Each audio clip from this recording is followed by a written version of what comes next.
हमारे साथ अब जो बेहद खास मेहमान मौजूद हैं, मूलचंद शर्मा जी, किसी तारुफ के मोहताज तो आप नहीं हैं, और एक बेहतरीन प्रोफाइल ट्रांसपोर्ट मिनिस्ट्री के साथ साथ अभी हायर एजुकेशन आपको दिया गया है। बहुत स्वागत है आपका खबरें अभी तक के इस खास कार्यक्रम में। और दूसरी बात ये कि जब एक ऐसा शख्स लोगों के बीच आता है तो अक्सर इस तरह से हो जाता है कि लोगों की तादाद वहाँ कम होती है। उसकी वजह यह है कि मर्तबेश का अंदाज निराला निकला, उसको छुट्टी नहीं मिलती जिसने सबक याद किया। मूलचंद शर्मा जी, आपको क्यों ऐसा लगता है, आपको या आपकी सरकार को, कि आपने कुछ ऐसा अलग कर दिया है, कुछ ऐसा मुख्तलिफ कर दिया है अपने इस कार्यकाल में, पिछला एक मिलाकर और इसका तकरीबन 1 साल बाद पूरा हो जाएगा, कि तीसरी बार जनता आपको ले आए? मैं सबसे पहले तो खबर अभी तक में मैं आपका धन्यवाद सबका करता हूं।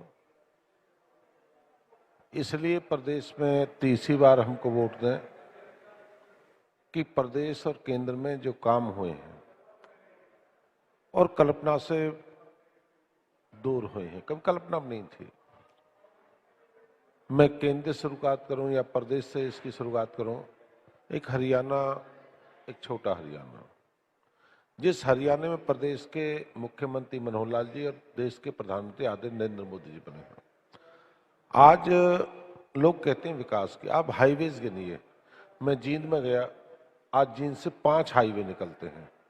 मैं सोनीपत गया, सोनीपत में से 11 हाईवे निकलते हैं। आज फरीदाबाद है हमारा, इससे 3 हाईवे निकल रहे हैं। आप ये देखिए, हरियाणा में दर्जन भर हाईवेज निकले हैं।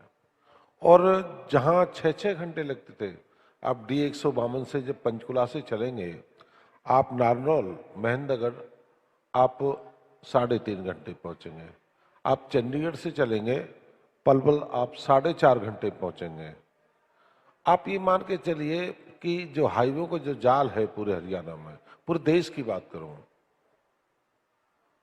पूरे प्रदेश में जिस तरह का हाईवेज बने, जहाँ शिक्षा के क्षेत्र में हुआ, जहां विकास किसी क्षेत्र की बात, किसानों की बात कर लें, इनके समय में किसानों को इनके पूरे 10 साल में 1200 करोड़ रुपए मिले थे। 1200 करोड़ ओलावृष्टि, फसल खराबे के नाम से।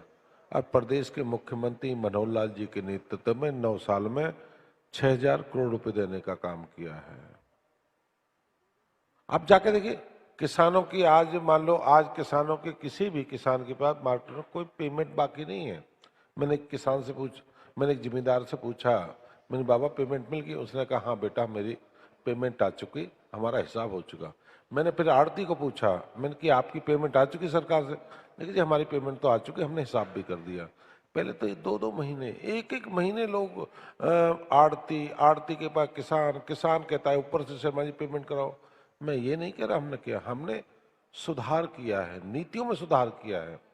और हमने प्रदेश में जो भ्रष्टाचार थे, और मैं तो 35 साल का राजनीतिक जीवन है, और 35 साल में हरियाणा में बोली लगा करती थी भाई, नौकरियों की बोली, भाई थानेदार की बोली ये, तहसीलदार की ये, एसडीएम की ये, जज की ये, ईटीओ, डीटीपी, सीटीपी, सबकी। हरियाणा में आज मैं एक बात कह सकता हूँ, हरियाणा में वही नौकरी लगेगा जिसके बच्चे ईमानदारी के साथ, जो मेरिट पे, योग्यता के आधार। आज मूलचंद शर्मा कहने लगे मूलचंद शर्मा का बेटा लग जाए, मूलचंद शर्मा का रिश्ता प्रदेश के मुख्यमंत्री मनोहर लाल का बेटा लग जाए, या विधायक का बेटा बेटी लग जाए, वही नौकरी लगेगा जो योग्यता के आधार पर पूरे प्रदेश। पहले तो बोली लगा करती थी, आज एप्लीकेशन नहीं लिख सकते। पूछो ना पुराने वालों को, एक एप्लीकेशन डिक्टेट कर दे भाई, ये एप्लीकेशन डिक्टेट कर दे। आपने काफी सारे काम बताए मूलचंद जी, हुड्डा साहब कहते हैं, लेकिन ये जो सरकार है वो कम्बल ओढ़कर घी पीने वाली सरकार है। कर्जा लिए जा रही है, आंख बंद करके दुनिया भर का कर्जा अपने ऊपर कर लिया, और एक लिस्ट बना ली ये बताने के लिए कि हमने ये किया, हमने वो किया। दिखाएं तो सही वो पैसा लगाया का। हुड्डा साहब कहते हैं नहीं, प्रदेश के पूर्व में मुख्यमंत्री रहे, उनकी बात से शोभा नहीं देती। हमारे सीनियर नेता हैं, मैं उनका सम्मान करता हूं। चौधरी भूपेंद्र हुड्डा भी इस बात को मानते हैं, सारी बात को, कि तेने धक्का के साथ हुआ, प्रदेश के लोगों धक्का के साथ खिलवाड़ हुआ। आज हमें कंडक्टर में ट्रांसपोर्ट मिनिस्टर हूं, फरीदाबाद में तो ड्राइवर ना लगे, फरीदाबाद में आपको कंडक्टर नहीं मिलते, फरीदाबाद में ड्राइवर नहीं मिलते, फरीदाबाद में पुलिस वाले नहीं मिलते।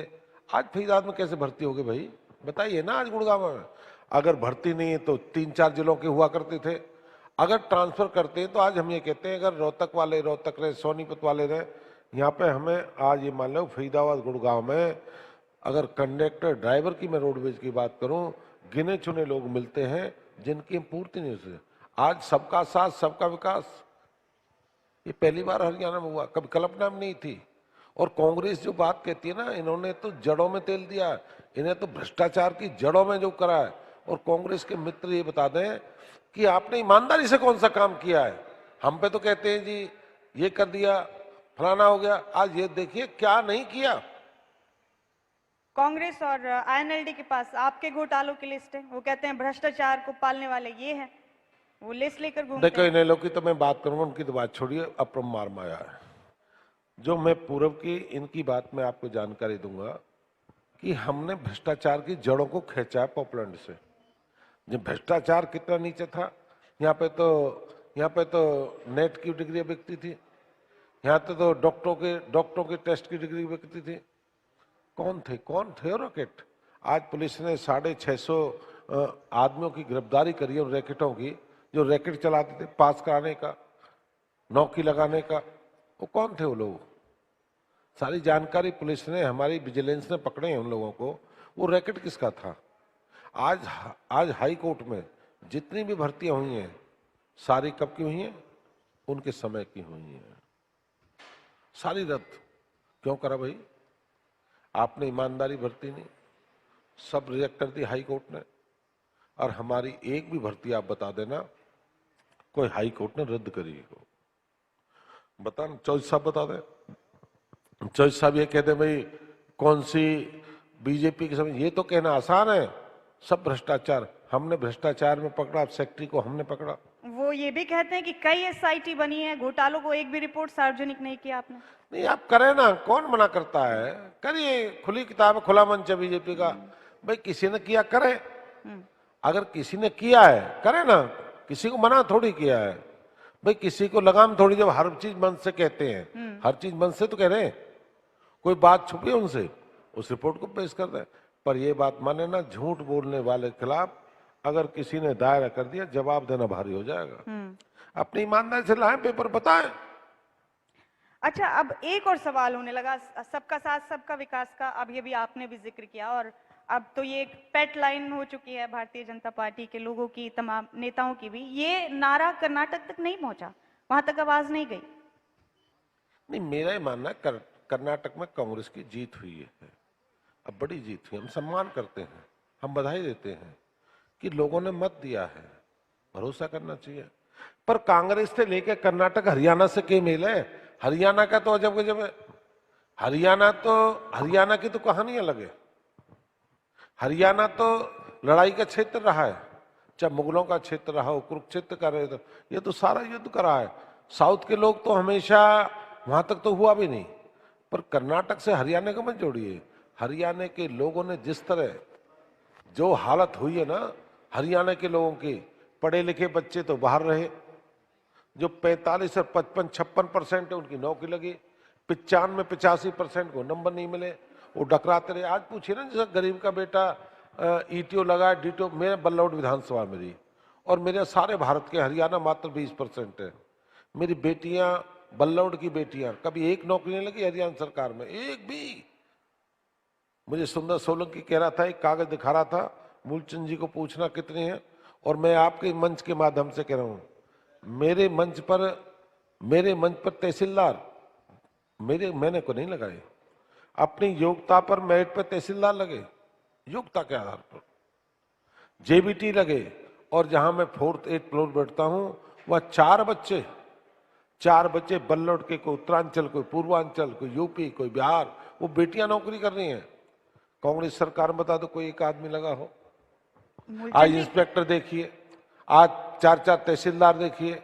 कर्नाटक की हार और जीत इसलिए मायने रख रही है मूलचंद जी, बात अलग अलग रियासतों की या राज्यों की नहीं है। बात यह है कि कांग्रेस ने ओपीएस का रॉकेट पकड़ा, उस पर सवार होकर शिमला पर काबिज हो गई। कर्नाटक में भी ओपीएस की कांग्रेस ने बात की, कई और ऐसे वादे किए जो जिन्हें जनता हाथों हाथ लेती है। 500 रुपए सिलेंडर का वादा कर लिया, 6,000 रुपए बुढ़ापा पेंशन का वादा कर लिया। ओपीएस की बात तो कांग्रेस आजकल उसके लिए एक सबसे बेहतरीन एक अंदाज हो गया अपनी बात रखने का, ओपीएस के जरिए। बात यह है, ये मुद्दे जब वहां काम कर सकते हैं तो क्या ये मुद्दे यहां आपकी गले की हड्डी नहीं बन सकते हरियाणा में? बीजेपी ने सारा देश जीता है और बीच में उत्तरांचल, पूर्वांचल, यूपी, बिहार, उत्तर, पश्चिम सब जीता है। एक कर्नाटक का चुनाव हुआ और कर्नाटक में किसी कारणवश हम नहीं कर पाए। हम मानते हैं कोई गलती रही होगी, हम नहीं कर पाए, पर ऐसी गलती हम दोबारा नहीं खाएंगे। हो सकती है संगठन कोई कारण रहा होगा, हम ऐसी गलती हरियाणा नहीं खाएंगे, ऐसी गलती राजस्थान नहीं खाएंगे, ऐसी गलती ना मध्य प्रदेश खाएंगे। कहते हैं हर चीज से ज्ञान मिलता है, रोज ज्ञान मिलता है, चुनाव से भी ज्ञान मिलता है, जीत हार से भी ज्ञान मिलता है। पर यह है कि कर्नाटक की जीत मैं मानता हूं, कर्नाटक कांग्रेस जीती है, पर हमने मनोबल ये नहीं कर्नाटक से हम हरियाणा दे देंगे, ना राजस्थान देंगे, ना मध्य प्रदेश देंगे। नहीं तो आपकी नजर में क्या चूक रही होगी? खुद मोदी जी ने कमान संभाली थी वहां तो। नहीं, मेरा ये कहना है कि वहाँ कर्नाटक का मामला अलग था और कर्नाटक के मुद्दे अलग थे। कर्नाटक अपने उत्तर भारत के सारे मुद्दे अलग हैं और अपनी बात अलग है। और हरियाणा में जितनी सुरक्षा बीजेपी के लोगों के नेतृत्व में है, आज कोई दंगा नहीं है, या यूपी में हो, हरियाणा में हो, उत्तरांचल में, पूर्वांचल में हो, एक पूरे हरियाणा में कोई एक पटाखा भी नहीं है, एक पटाखा भी नहीं बाजा। रोज पटाखे छूटा करते थे, रोज पटाखे। इसलिए लोग वोट देंगे, पूरे देश में शांति है। पूरे देश में रोज यूनिवर्सिटियों में पटाखे बाजा करते थे, यूनिवर्सिटियों को पढ़ नहीं सकता था। आज देखिए देश के प्रधानमंत्री आदरणीय नरेंद्र मोदी जी के नेतृत्व में आप सब कुछ ठीक है, सीमा सुरक्षा है, सारी दुनिया में सम्मान है, सारे देश में सम्मान है। आज विकास के काम देखिए, जिस देश में कई बार यही रहता था भाई हम इसकी बात करें, आज जितने हथियार हैं, जितने अपने हवाई जहाज से लेके सारी चीज, जितने लड़ाकू हैं, सारे आज देश में इसलिए लोग सम्मान करें कि देश को बहुत कुछ प्रधानमंत्री के नेतृत्व में मिला है। मुमताज, मैं बड़ी माफी के साथ मंत्री जी को रोक रहा हूं।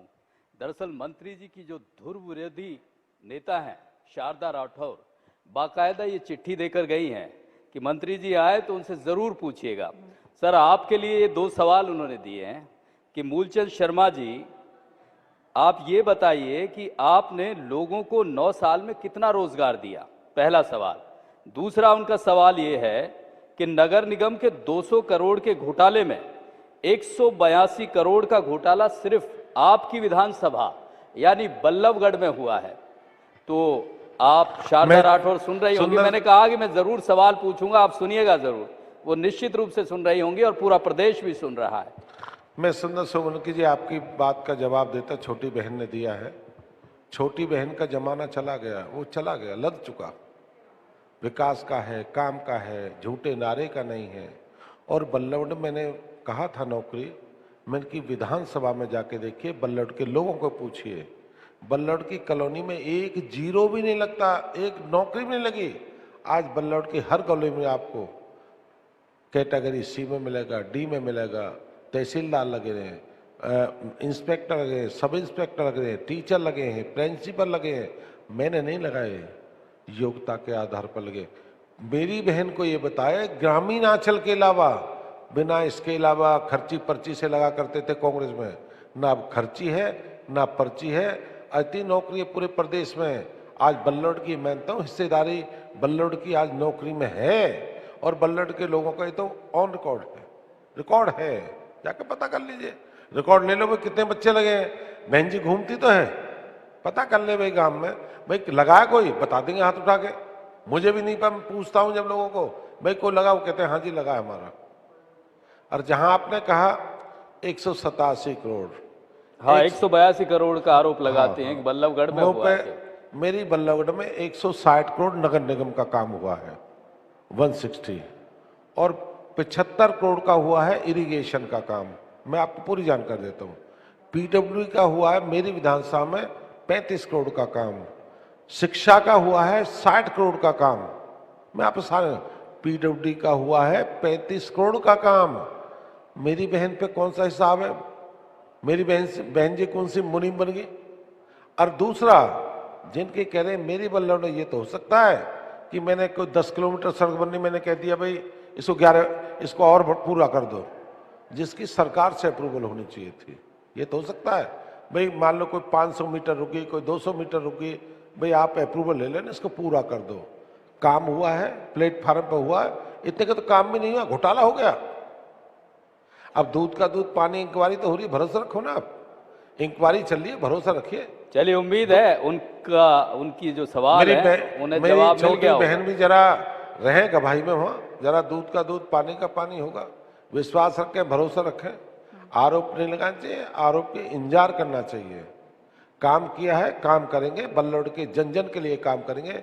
जब तक मूलचंद शर्मा को जिम्मेदारी है, बल्लौड़ के अंतिम व्यक्ति के लिए हम काम करेंगे, अपने लिए नहीं करेंगे, अपने लिए काम नहीं करेंगे। अंतिम व्यक्ति, गरीब व्यक्ति, जिस आदमी को जरूरत है सड़क की, पानी की, सीवर की, चिकित्सा की, प्रदेश के मुख्यमंत्री के नेतृत्व में विकास हुआ है पूरे जिले में।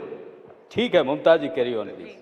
मूलचंद जी, काफ़ी शिकायतें आई आज खबरें अभी तक के इस मंच पर। फरीदाबाद में सड़कों का हाल बहुत ख़राब है, पीने के पानी की काफ़ी किल्लत है। ये तो बिल्कुल बुनियादी चीज़ें हैं। यहाँ पर आपके जो बाकी नुमाइंदे आए थे, आपकी पार्टी के भी और भी विधायक आए थे, उन्होंने भी अपनी अपनी बात रखी। लेकिन यहाँ के लोगों का कहना है कि कितना लंबा इंतज़ार हम करेंगे सड़क जैसी बुनियादी चीज़, जो शहर की सड़कें हैं उनकी मैं बात कर रही हूँ। लोगों की शिकायत है कि सड़कों में बहुत बड़े बड़े गड्ढे हैं, चलना दूभर होता है। मैं कहता हूं, जहां से मैं विधायक हूं, एक गड्ढा तो बता दें, ठीक करा देंगे। अगर किसी ने बता दिया खड्डा, मैं उसे 7 दिन बाद ठीक करा देता हूं। ये तो मानते हैं, सड़क जैसे आरएमसी है, उठ गई कहीं, उठ जाती है, मतलब फट जाती है, उसको कट के ही बनती है। अगर कोई सड़क है 2-4 पॉइंट 10 पॉइंट होंगे, उन्हें बना देंगे। और उन्होंने आदेश दे रखा है, जहां सड़क का पीस खड़ा हुआ है, जहां बची है, हमने बल्लौड़ में जहाँ 6-6 फुट पानी थे, 6-6 फुट, जहाँ सीवर नहीं था, पानी नहीं था, डिस्पोजल नहीं था, बूस्टर नहीं था, हमने उस पानी को 0-0 कर दिया। वहाँ आरएमसी रोड, वहाँ सीवर, पानी, लाइट, एलईडी, डिस्पोजल, बूस्टर। आज 1 इंच बारिश अगर राम बरसेगा, कहीं और दूसरी का पानी रखता, बल्लौड़ में आपको पानी नहीं मिलेगा। आपके 1 घंटे में सारा शहर क्लीन हो जाएगा। तो यानी आपको लगता है कि लोगों की शिकायतें बेजा है, ऐसे ही शिकायत कर रहे हैं लोग? जो शिकायत लोग कर रहे हैं, मतलब नहीं, शिकायत करना, विपक्ष अपने काम करे, विपक्ष का अपना काम है शिकायत करना, मंच उठाना, कहना। वो अपने अतीत में जाए ना, क्या करा है लोग पूछेंगे।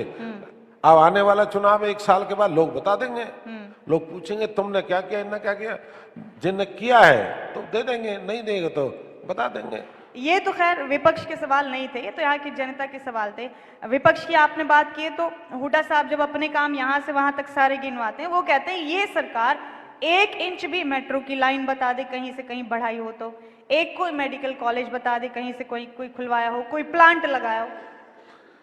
मैं इसका भी जवाब देने जा रहा हूँ। आज फरीदाबाद में 6 कॉलेज बने हैं। आप बल्लौड़ में सुषमा स्वराज के नाम से, जिसमें 1000 बेटियां हैं। आज मोहना में चला जाइए, 25 करोड़ की लागत से, जहां 550 बेटियां हैं। आप नचोली में चले जाइए, नचोली में कॉलेज बना है, 550 बेटियां उसमें हैं। और आप ये जाके देखिए, मैं पलवल की, और सेक्टर 23 में, मेरी विधानसभा सेक्टर 23 में जल्दी एक बहुत बड़ा कॉलेज सेक्टर 23 में, उसकी शुरुआत हम करने जा रहे हैं। उन्हें कॉलेज दिखाई नहीं दे रहे, वो गए नहीं ना, घर से बाहर तो निकले नहीं, उन्हें यही नहीं पता कॉलेज कहाँ खोले। जाके देखें सेक्टर 2 में सुषमा स्वराज बहन जी के नाम से हमारा आज वो 30 करोड़ की लागत से आज कॉलेज बनकर तैयार हुआ है। और जहाँ आज हजारों बेटियां हैं, वहाँ उन्हें समय नहीं है ना घूमने का, बाहर से तो समय है नहीं उन पर, समय भी व्यस्त है, कॉलेजों में गए नहीं, बल्लौड़ की रोड देखी नहीं, व्यवस्था नहीं है, काम बहुत है उन पर। तो मेरा ये कहने का तात्पर्य है कि आप कॉलेजों को देखिए।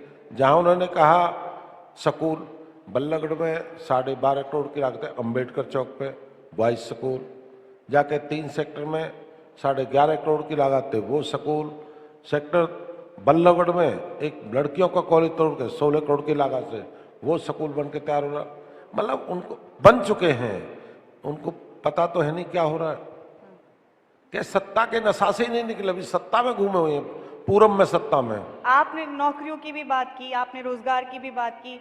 आपके विरोधी एक और रिपोर्ट लिए फिरते हैं, centre for monitoring of Indian economics CMI की रिपोर्ट लेकर फिरते हैं, जिसमें बेरोजगारी दर इतनी हाई बताई जाती है हरियाणा में।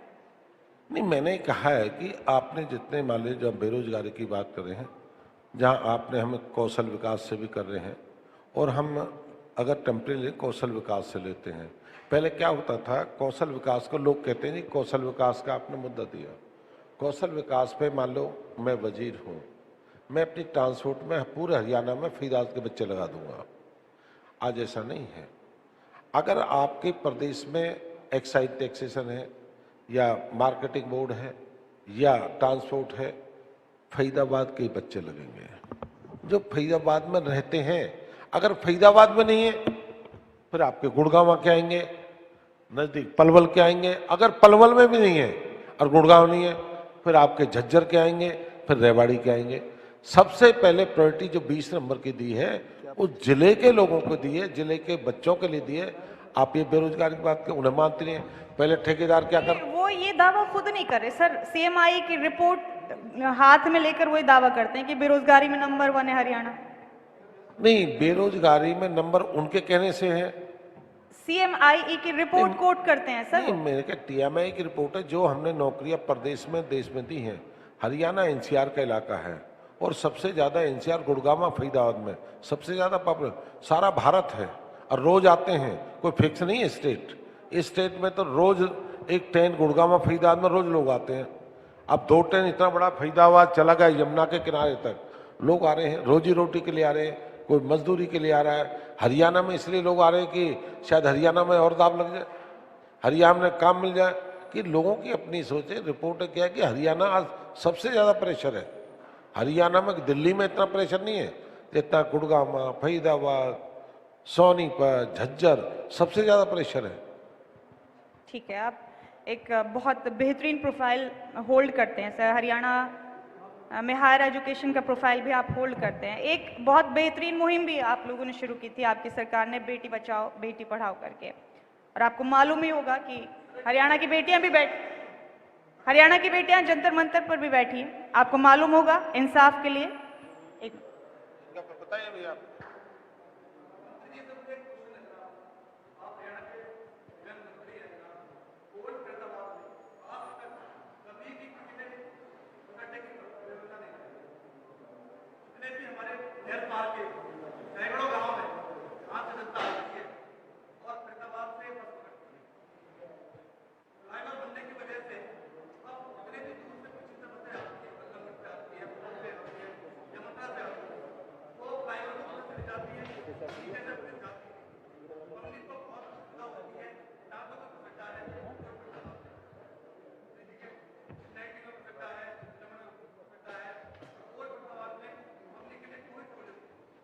ओल्ड फरीदाबाद में पब्लिक के लिए कोई सहूलत नहीं है। आपने बस ठीक अड्डे। कहा है, जितनी बसें अपने फ्लाईओवर से जाती हैं, जो लॉन्ग रूट की हैं वो फ्लाईओवर से जाएंगी, और जो अपने डिस्ट्रिक्ट की जो सिटी बस हैं जो जाती हैं वो पुल के नीचे से जाती हैं।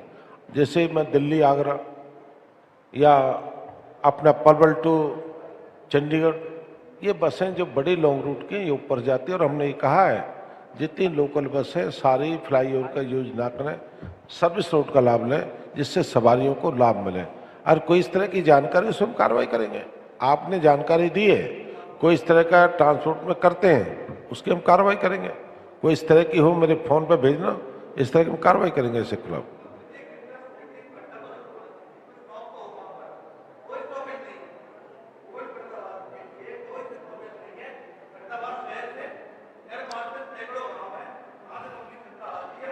अरे भैया, हमने सारे जिला परिषद हैं, जिला परिषद अपने बनाएंगे और पैसे हमसे लेंगे। हमने जो बस स्टॉप हैं छोटे छोटे बनने हैं, ये जिला परिषद को दिए हैं, पैसे हमसे लेंगे, बनाएंगे वो। ये सारे नहर पार्क है। ठीक, मेरा सवाल अधूरा रह गया था। बेटी बचाओ बेटी पढ़ाओ जैसी शानदार मुहिम की आपने शुरुआत की, पूरी दुनिया में उसने सुर्खियां बटोरी थी। आपको मालूम ही होगा जंतर मंतर पर हरियाणा की कुछ बेटियां भी बैठी हैं इंसाफ के लिए। पहलवान बेटियां इंसाफ के लिए बैठी हैं जंतर मंतर पर, आपको मालूम ही होगा सर। वो कब नोटिस में आएंगी? देखो, हरियाणा की अपनी बेटी हैं और सारे दुनिया में उनका गौरव है और सारे देश का सम्मान बेटी बैठी हैं। बेटियों को भरोसा रखना चाहिए देश के प्रधानमंत्री पर और हिंदुस्तान की राजनीति पे भरोसा रखना चाहिए। दूध का दूध, पानी का पानी होगा। मैं बेटियों के साथ खड़ा हूँ, मैं बेटियों के साथ हूँ। हरियाणा की बेटियां बैठी हैं और बेटियों के साथ में उनके बेटियों के न्याय, जो बेटियों का है, दूध का दूध, पानी का पानी, इंतजार करें। सर, वो फौरी तौर पर सजा देने के लिए नहीं कह रही है उस शख्स को, वो कह रही है कि इस्तीफा लो, पद से हटाओ, गिरफ्तार करो। क्यों दें इस्तीफा? ऐसा इस्तीफा देते कल को कहने लगे ये इस्तीफा दे। आपका इस्तीफा जब किसी आरोपी पे ये कह दे, आरोप सिद्ध होगा, सिद्ध होने दीजिए ना। वो अपनी बात कहता है। नैतिक आधार भी कोई चीज होती है सर, नैतिक आधार पर इस्तीफा नहीं बनता। एफआईआर दर्ज हुई है। मैं ये नहीं मानता नैतिक आधार किसी आदमी पे इतना बड़ा आरोप लगता हो, उसकी इंक्वायरी तो आप कराएंगे, उसकी बात तो पूछेंगे, यार आप पे आरोप लगा है। उससे सब तो करेंगे आप नहीं छोड़िए, आप करें। आप सुप्रीम कोर्ट ने भी ये कहा है, आप पहले किसी का मुकदमा दर्ज करोगे फर्स्ट। अगर कोई कहता है इस तरह का आरोप लगता है तो मुकदमा दर्ज करिए, उसकी इंक्वायरी करिए, इंक्वायरी करिए, फिर उससे दूध का दूध पानी होगा।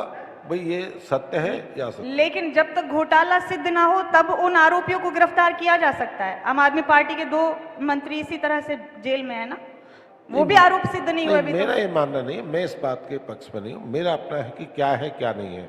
मैं तो सुप्रीम कोर्ट के आपको वो बता रहा हूँ। अगर कोई है, इंक्वायरी चल रही है, शायद इंक्वायरी कमेटी में लोग हैं, कमेटी में पहलवान हैं, पहलवान मित्र हैं इनके, पहलवान साथी हैं, उन्हें तो कई बार ये भी कहा है ठीक, कोई ऐसी बात नहीं है।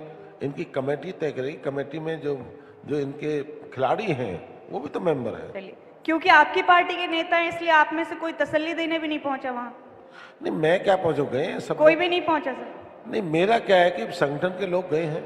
चलिए ठीक, कोई नहीं पहुंचा वैसे तो। लेकिन एक आखिरी सवाल है मेरा आपसे, बिल्कुल आखिरी सवाल, कि आप लोग जब तैयारियां करते थे चुनाव में आने की, जब से आपने हरियाणा में सत्ता संभाली, आप लोग कहते थे कि हुड्डा को जेल में डालेंगे, इतने सारे घोटालों की लिस्ट हुड्डा की हमारे पास है। अभय चौटाला कहते हैं कि आज तक हुड्डा साहब जेल नहीं गए। मुझे तो लगता है कि बीजेपी और कांग्रेस दोनों मिले हुए। चौधरी साहब क्या कहते हैं, जब तक न्यायपालिका का फैसला नहीं होगा, चौधरी भूपेंद्र हुड्डा को कैसे जेल कर रहे? कानून अपना काम कर रहा है। कोई ये सत्ता इसलिए बनी है जेल में बंद करने के लिए? ये पाकिस्तान का साम्राज्य, उठा के बंद कर दो एक राजा दूसरे को। जब तक न्यायपालिका का निर्णय होगा, न्याय का दूध का दूध, पानी का पानी नहीं होगा, जब तक कैसे बंद करते हो? कार्रवाई है भाई, ठीक है। वो क्या कहते हैं, वो तो ठीक कह रहे हैं। अपने अभय सिंह जी तो काम निपट ले, अपना काम हो जाएगा। तो जब तक फैसला नहीं होगा तब तक इस तरह की कार्रवाई कोई नहीं करता। मुकदमे दर्ज होते हैं, गिरफ्तारियां होती तभी होती हैं जब कोई आदमी दूध का दूध, पानी का पानी होगा, तभी होगा। अब ऐसे तो किसी को है नहीं, भी उठा के बंद कर दो जी, इसके खिलाफ चार्जशीट है। अरे कुछ दूध होगा तभी तो होगा। चलिए ठीक है, धन्यवाद। बहुत बहुत शुक्रिया मूलचंद शर्मा जी, खबरें अभी तक से इस खास बातचीत के लिए। और गुजारिश है आपसे कि स्टेज पर ही बने रहें। और मेरी गुजारिश है खबरें अभी तक के मैनेजिंग एडिटर सुंदर सोलंकी जी से कि स्टेज पर तशरीफ फरमा हो जाए।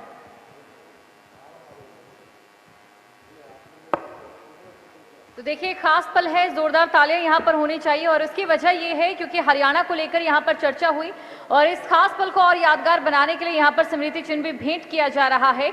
तो जोरदार तालियां यहाँ पर जरूर होनी चाहिए। 2024 नजदीक है, विधानसभा चुनावों को लेकर लगातार, चाहे बात बीजेपी की करें या बाकी दलों की करें, वो तैयारी में जुट चुके हैं, मैदान में उतर चुके हैं। जनसभाएं, रैलियां, जनसंवाद जैसे कार्यक्रम भी शुरू हो चुके हैं। और अब इसी के साथ हम इस चर्चा को और आगे भी बढ़ाएंगे।